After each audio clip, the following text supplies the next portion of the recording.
வணக்கம். குருவே சரணம். இந்த 3 மட்டும் ஒரு பிள்ளைக்கு கிடைச்சதுன்னா வாழ்க்கையில் எந்த இதுவும் தேவையில்லைங்க. அவனுக்கு என்னென்ன சொல்கிறேன்னு கேளுங்க.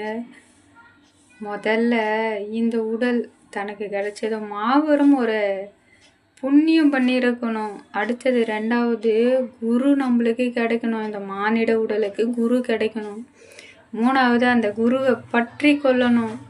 குருவே தன்னை விட்டு போனாலும் இருக பற்றி கொள்பவனுக்கே இந்த உலகத்தில் அனைத்தும் கிடைக்கப்படும். நம்ம எல்லாம் பொண்ணு பொருள் இந்த பணத்தை வச்சு நம்ம வாழ்க்கையை வாழ்ந்து கொண்டு இருக்கோம். அது கிடையாது. என்னுடைய குரு தாத்தாலாம் சொல்லுவாங்க, டே கண்ணா, இந்த பணம் ஆட்கொள்ளி மருந்துடா, அதை பத்திரமா கையால் கற்றுக்கொள்ளுடா, அதுக்குள்ளே மாட்டாத, உன்னையே சாகடிச்சிடுன்னு கொஞ்சமாக நம்ம சிந்திச்சு பார்த்து செயலை மாற்றி கொண்டு குருவை இருக பற்றி கொள்கிற பக்குவத்தை கற்றுக்கொள்ளலாம்.